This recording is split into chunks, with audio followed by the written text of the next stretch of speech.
الفت میں تو منزل کی ہوس کیسی، یہاں تو عین منزل ہے تھکن سے چور ہو جانا۔ الحمد للہ رب العالمین، والصلاة والسلام على سید المرسلین وعلى آلہ واصحابہ اجمعین، اما بعد فقد قال اللہ تبارک وتعالی فی الکلام المجید والفرقان الحمید۔ اعوذ باللہ من الشیطان الرجیم، بسم اللہ الرحمن الرحیم۔ یسألونک عن الساعة ایان مرساها قل انما علمها عند ربی، صدق اللہ العظیم۔ معزز سامعین کرام اور پردہ نشین خواتین، آپ لوگوں کے سامنے یہ وعدہ کیا گیا تھا کہ انشاءاللہ ظہور مہدی کے عنوان پر کچھ بات آپ حضرات کے سامنے پیش کروں گا۔ تو آج کی اس مجلس کے اندر میرا عنوان ہے علامات قیامت، تاکہ ایک تیر کے اندر دو شکار ہو جائے، وعدہ بھی پورا ہو جائے، کیونکہ علامات قیامت میں سے ایک علامت ظہور مہدی ہے، تو اس کا تذکرہ بھی آ جائے، اور ساتھ ساتھ کے اندر میرے آقا و مولا محمد الرسول اللہ صلی اللہ علیہ وسلم نے قیامت سے پہلے ہونے والے جتنے واقعات ہیں، حالات ہیں، اس کا تذکرہ بھی آپ لوگوں کے سامنے آ جائے، تاکہ اللہ تبارک و تعالی مجھے اور آپ کو آخرت کی فکر نصیب فرما دے اور اپنے اعمال کی اصلاح کرنے کی توفیق عطا فرما دے اور گناہوں سے بچنے کی توفیق عطا فرما دے۔ تو اسی عنوان پر میں نے یہ آیت کریمہ آپ حضرات کے سامنے پیش کی ہے۔ پہلی بات تو یہ ذہن میں رکھ لیں کہ جس طریقے سے اللہ تبارک و تعالی نے کسی انسان کو اس کی موت کا وقت کب ہے وہ بتایا نہیں ہے، یہ اس کی حکمت کا فیصلہ ہے، اس لیے حکمت کے طور پر کسی کو نہیں بتایا کہ یہ کب مرنے والا ہے۔ بس اسی طریقے سے قیامت یہ کائنات کی موت ہے، اس لیے اللہ تبارک و تعالی نے قیامت کا بھی یقینی علم کہ یہ کب آئے گی وہ کسی کو بتایا نہیں۔ ہاں، جب اللہ کے محبوب صلی اللہ علیہ وسلم نے مشرکان مکہ کے سامنے توحید کی دعوت دی اور قیامت کے واقع ہونے والے حالات کو، قیامت کے واقع ہونے کو کب واقع ہوگی یعنی قیامت کہ اس کے پہلے حالات کیا ہوں گے، اور قیامت کی ہولناکی کو بیان فرمایا، تو اس وقت مشرکان مکہ نے یہی سوال کیا تھا اور کہا تھا کہ محمد صلی اللہ علیہ وسلم جس قیامت کے بارے میں آپ ہمیں ڈرا رہے ہیں تو وہ قیامت کب آئے گی؟ تو اللہ کے محبوب صلی اللہ علیہ وسلم نے فرمایا تھا کہ اس کا علم تو صرف اللہ ہی کے پاس ہے۔ اسی لیے قرآن کریم کے اندر ہے یسألونک عن الساعة ایان مرساها قل انما علمها عند ربی۔ اے میرے محبوب صلی اللہ علیہ وسلم، یہ لوگ آپ سے قیامت کے بارے میں سوال کرتے ہیں کہ ایان مرساها، کہ وہ کب آئے گی؟ قل انما علمها عند ربی، آپ فرما دیجئے کہ اس کا یقینی علم تو صرف اللہ ہی کے پاس ہے اور کوئی جانتا نہیں۔ ہاں، یہاں تک کہ اللہ تبارک و تعالیٰ نے کسی مقرب فرشتے کو بھی نہیں بتایا اور کسی خاص نبی کو بھی نہیں بتایا کہ قیامت کب آئے۔ حضرت جبرائیل علیہ السلام جب محمد رسول اللہ صلی اللہ علیہ وسلم کے پاس تشریف لائے تھے، اور حدیث مشہور ہے حدیث جبرائیل کے نام سے، ایمان کے بارے میں سوال کیا تھا، احسان کے بارے میں سوال کیا تھا، تو اس میں ایک سوال حضرت جبرائیل علیہ السلام نے میرے آقا سے یہ بھی کیا تھا کہ محمد صلی اللہ علیہ وسلم قیامت کب آئے گی؟ تو اللہ کے محبوب صلی اللہ علیہ وسلم نے حضرت جبرائیل سے فرمایا تھا کہ جس سے پوچھا جا رہا ہے، جس سے پوچھا جا رہا ہے وہ بھی قیامت کے بارے میں پوچھنے والے سے زیادہ نہیں جانتا۔ یعنی جس طریقے سے پوچھنے والے کو اس کا علم نہیں ہے، اسی طریقے سے جس سے پوچھا جا رہا ہے مجھے بھی اس کا علم ہے نہیں۔ پتا چلا قیامت کا علم اللہ نے نہ کسی مقرب فرشتے کو بتایا ہے نہ کسی خاص نبی، لیکن اللہ تبارک و تعالیٰ نے رحمت للعالمین صلی اللہ علیہ وسلم کو کچھ علامتیں بیان فرمائی کہ قیامت سے پہلے یہ ہونے والا ہے، تاکہ لوگ آخرت کی فکر کے اندر لگ جائے، اپنے اعمال کی اصلاح کرنے کے اندر لگ جائے اور گناہوں سے توبہ کرنے کے اندر لگ جائے۔ اس لیے میرے محبوب صلی اللہ علیہ وسلم نے کہیں اجمالی طور پر اور کہیں تفصیلی طور پر قیامت کی علامت کو بیان کیا۔ خود قرآن کریم نے بھی اس کا تذکرہ کیا اجمالی طور پر، اور تفصیلی طور پر محمد رسول اللہ نے۔ هل ينظرون إلا الساعة أن تأتيهم بغتة فقد جاء أشراطها، اے میرے محبوب ان سے فرما دیجئے کہ قیامت کی علامتیں آ گئی ہے، قیامت کی علامتیں آ گئی، تو یہ علامات ہے۔ تو خیر، آج کی اس مجلس کے اندر انشاءاللہ اس عنوان کو ہم شروع کرتے ہیں، جہاں تک اللہ چاہے گا وہاں تک چلتا رہے گا۔ اللہ تبارک و تعالیٰ مجھے حق بات کہنے کی توفیق عطا فرمائے اور ہم تمام کو صحیح معنی میں آخرت کی فکر نصیب فرمائے۔ تو اب دیکھیے، علماء نے لکھا ہے کہ قیامت کی جتنی علامتیں ہیں اس کو تین طرح سے، یعنی اس کی تین قسمیں سمجھ لو۔ اس میں سے پہلی جس کو علامت صغرا کہتے ہیں، اور اس کا دوسرا نام ہے علامت بعیدہ، یاد رہ گیا؟ علامت صغرا اور جس کا دوسرا نام ہے علامت بعیدہ۔ ہاں، اس کو علامت بعیدہ اس لیے کہا جاتا ہے کہ یہ قیامت اور اس کے درمیان میں بہت لمبا گیپ ہے، بہت دور ہے، اور یہ ساری علامتیں ہو چکی ہے، ساری علامتیں پوری ہو چکی ہے۔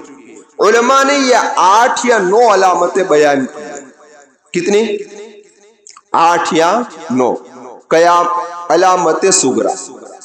اب آپ آئیے درمیان میں ایک بات اور سمجھ لیجئے کہ کسی امر کا علامت قیامت میں سے ہونا یہ اس کی اچھا ہونے کی اور اس کے برا ہونے کی دلیل نہیں۔ ہاں، کوئی علامت لائی کے تعریف بھی ہو سکتی ہے، جیسے محمد رسول اللہ کی بعثت، اور کوئی علامت یہ بری بھی ہو سکتی ہے، جیسے جہالت کا پھیل جانا۔ سمجھ میں آئی بات؟ مقصد صرف یہ ہے ان علامت کا کہ انسان سمجھ جائے کہ قیامت اب قریب ہے، یہ سمجھانا مقصد ہے۔ تو اگر علامت صغرا میں سے سب سے پہلی علامت ہے وہ محمد رسول اللہ صلی اللہ علیہ وسلم کی بعثت ہے۔ اس لیے میرے آقا نے فرمایا بعثت انا والساعۃ کہاتین، کہ میں اور قیامت اس طریقے سے بھیجے گئے ہیں جس طریقے سے یہ دو انگلیاں ہیں، یہ شہادت کی انگلی اور درمیان والی انگلی۔ سمجھ میں آئی بات؟ اب ذرا آپ غور کریں، ایک مطلب تو جس طریقے سے یہ دو انگلیاں قریب قریب ہے، اس طریقے سے میری بعثت اور قیامت بھی قریب قریب ہے۔ دوسرا مطلب علماء نے یہ لکھا ہے کہ اب میرے بعد قیامت ہی ہے، میرے بعد کوئی نبوت نہیں ہے، یعنی میرے بعد کوئی نبی آنے والا نہیں۔ تو یہ پہلی علامت۔ دوسری علامت کون سی؟ تو کہ دوسری علامت چاند کے دو ٹکڑے ہو جانا۔ اسی لیے قرآن کریم میں فرمایا اقتربت الساعۃ وانشق القمر، قیامت قریب آ گئی، چاند کے دو ٹکڑے ہو گئے۔ یہ میرے محبوب صلی اللہ علیہ وسلم کے معجزہ کہ آپ کے انگلی کے اشارے سے چاند کے کیا ہو گئے تھے بھائی؟ دو ٹکڑے ہو گئے۔ اس کے بارے میں بھی ایک بات نوٹ کر لیجئے کہ معجزات جو ہے وہ عجائبات میں سے ہیں۔ تو معجزات جب عجائبات میں سے ہے تو کبھی کوئی آدمی معجزے کو دیکھ کر ایمان کو قبول کر لیتا ہے، کسی کے لیے ہدایت کا ذریعہ بن جاتا ہے اور کسی کے لیے فتنے کا ذریعہ بن جاتا ہے۔ سمجھ میں آئی بات؟ تو اسی طریقے سے چاند کے دو ٹکڑے ہو جانا یہ مشرکان مکہ کے لیے فتنے کا سبب بن گیا، ایمان کا سبب نہ بنا۔ ان لوگوں نے بے ساختہ کہہ دیا کہ یہ تو محمد صلی اللہ علیہ وسلم نے جادو کیا ہے۔ ہجرت کے 5 سال پہلے کا واقعہ ہے کہ جب میرے محبوب صلی اللہ علیہ وسلم مینا کے اندر تھے، ایام حج ہے، مینا کے اندر سب شامل ہے، سب لوگ موجود ہے۔ اس وقت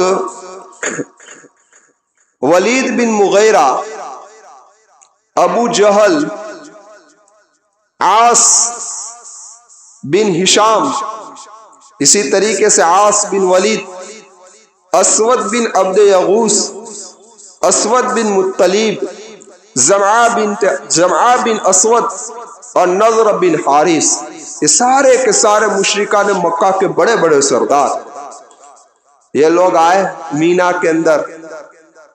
14ویں کی رات تھی، اللہ کے محبوب صلی اللہ علیہ وسلم رات کا وقت ہے، بیٹھے اور کہا ہے محمد صلی اللہ علیہ وسلم اگر آپ سچے ہیں تو چاند کے دو ٹکڑے کر دو۔ تو میرے محبوب نے فرمایا کہ اگر میں چاند کے دو ٹکڑے کر دوں تو کیا تم ایمان لے آؤ گے؟ تو انہوں نے کہا جی ہاں، ہم ایمان لے آئے۔ اللہ کے محبوب صلی اللہ علیہ وسلم نے دعا کی اور دعا کرنے کے بعد انگلی سے اشارہ کیا تو چاند کے دو ٹکڑے ہو گئے۔ لکھا ہے کہ ایک ٹکڑا پہاڑ کی مشرق کی طرف چلا گیا اور ایک ٹکڑا پہاڑ کی مغرب کی طرف چلا گیا۔ مؤرخین نے لکھا ہے کہ جتنا وقت عصر اور مغرب کے درمیان کا ہے اتنے وقت تک چاند کے دو ٹکڑے رہے۔ ان لوگوں نے دیکھ لیا، میرے محبوب نے کہا گواہ رہو، گواہ رہو، ان کو گواہ بھی بنایا۔ تو یہ لوگ کیا کہنے لگے کہ تو محمد نے ہم پر جادو کر دیا ہے۔ کیا کہا کہ محمد صلی اللہ علیہ وسلم نے ہم پر جادو کر دیا ہے۔ اچھا، اب ذرا آپ دیکھیں، نوٹ کریں اس بات کو۔ اس کے بعد انہوں نے کہا کہ محمد کا جادو تو صرف ہم پر چل سکتا ہے، سارے لوگوں پر تو نہیں چل سکتا، یعنی ہم موجود ہیں اس پر، ہم مسافروں کا انتظار کرتے ہیں کہ جب مسافر آ جائیں گے تو ہم پوچھیں گے کہ تم نے بھی کیا کوئی ایسا واقعہ دیکھا ہے؟ اگر وہ لوگ کہے کہ ہم نے چاند کے دو ٹکڑے ہوتے ہوئے نہیں دیکھا تو ہم سمجھ لیں گے کہ یہ محمد نے ہم پر جادو کیا ہے۔ مسافر لوگ آئے، ان لوگوں نے مسافروں سے پوچھا تو مسافروں نے بھی کہا کہ ہم نے دیکھا کہ چاند کے 2 ٹکڑے ہو گئے، لیکن اس کے باوجود بھی ایمان لائے نہیں۔ اور قرآن کریم نے کیا کہا؟ اقتربت الساعة وانشق القمر وَإِن يَرَوْا آيَةً يُعْرِضُوا وَيَقُولُوا سِحْرٌ مُسْتَمِرٌ۔ یہ تو چلے آنے والا جادو ہے، جو جادو چلا آتا ہے نا وہی جادو ہے، انکار کرتے۔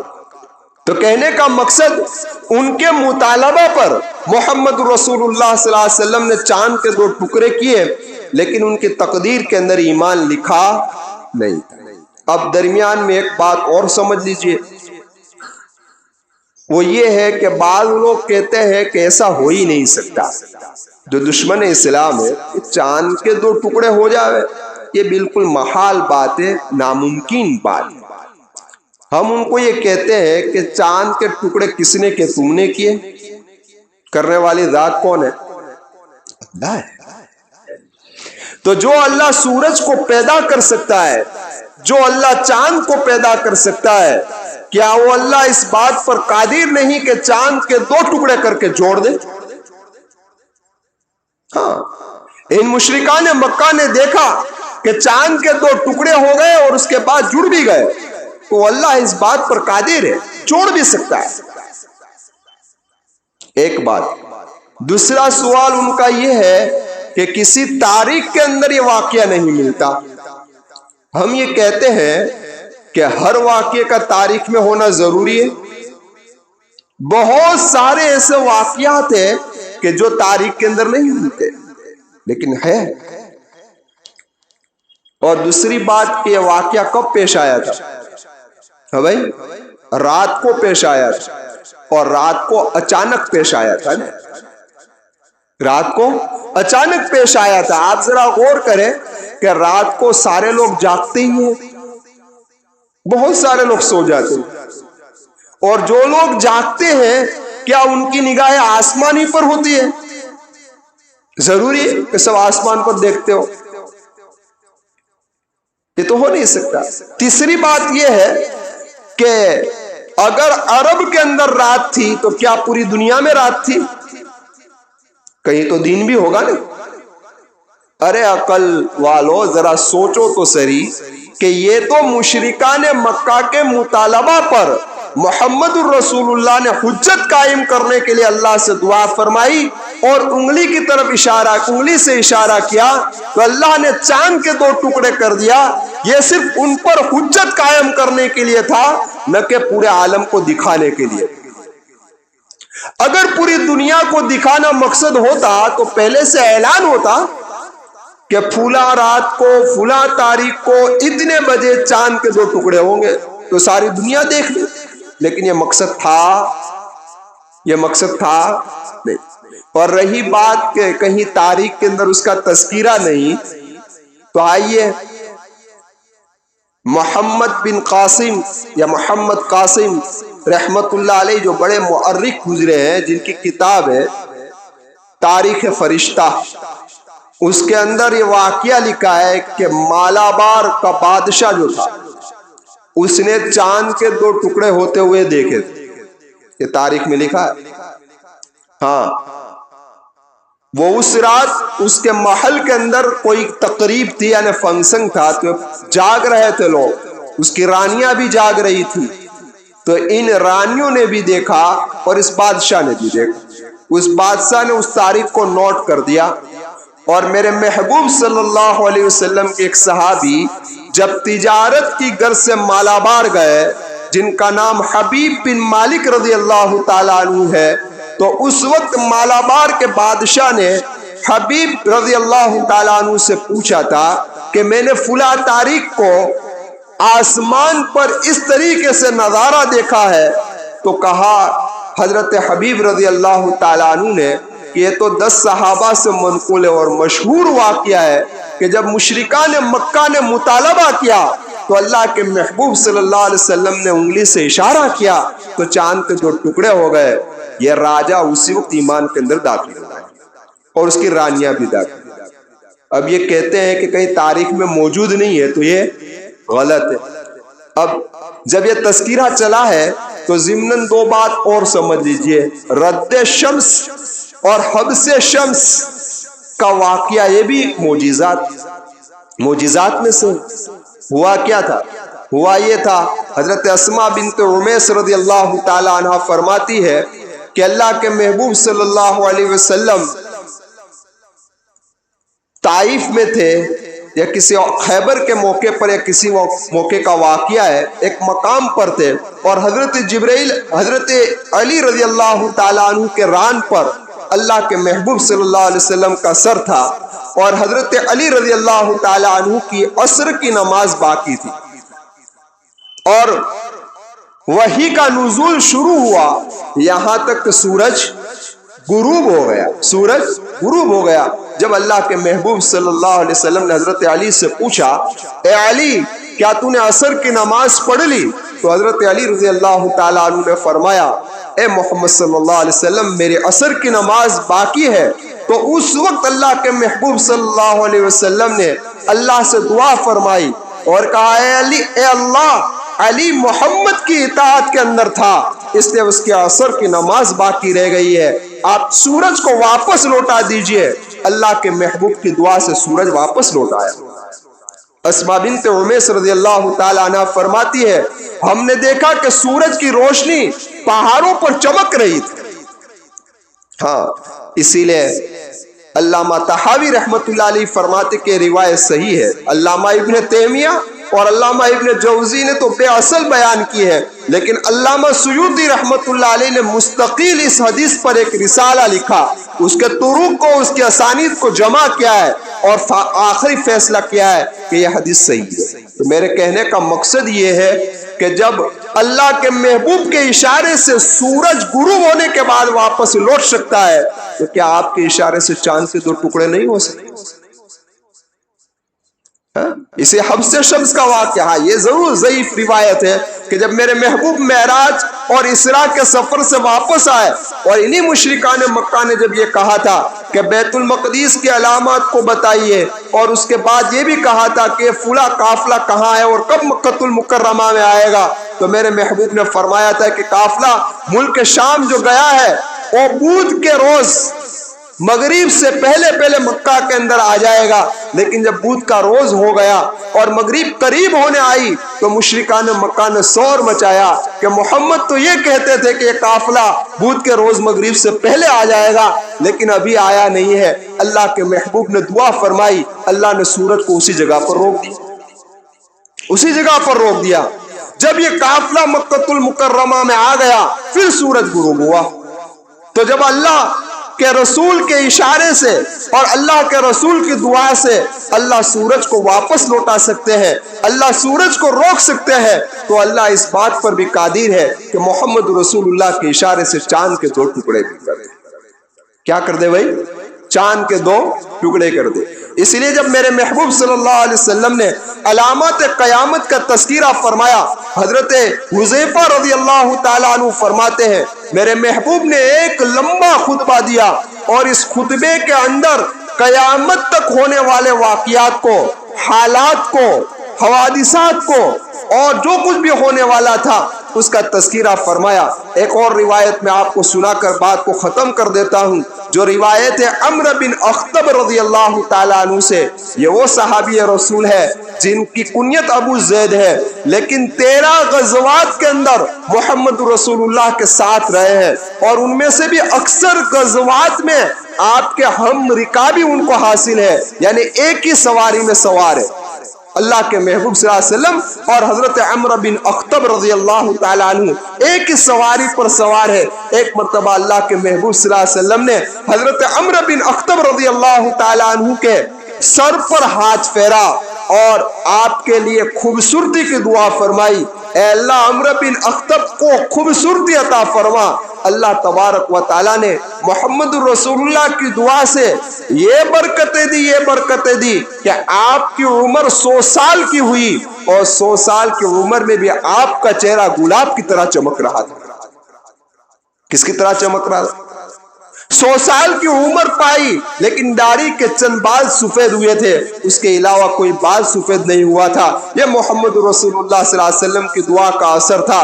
تو الغرض مسلم شریف کی روایت ہے، عمرو بن اخطب رضی اللہ تعالیٰ عنہ فرماتے ہیں کہ ایک مرتبہ اللہ کے محبوب صلی اللہ علیہ وسلم نے ہمیں فجر کی نماز پڑھائی، ذرا غور سے سنیے، فجر کی نماز پڑھائی، اور نماز پڑھانے کے بعد اللہ کے محبوب صلی اللہ علیہ وسلم ممبر پر تشریف لائے اور آپ نے بیان شروع کیا، یہاں تک کہ علامت قیامت کو بتاتے گئے، حوادثات کو اور حالات کو بیان کرتے گئے۔ ظہر کا وقت ہو گیا۔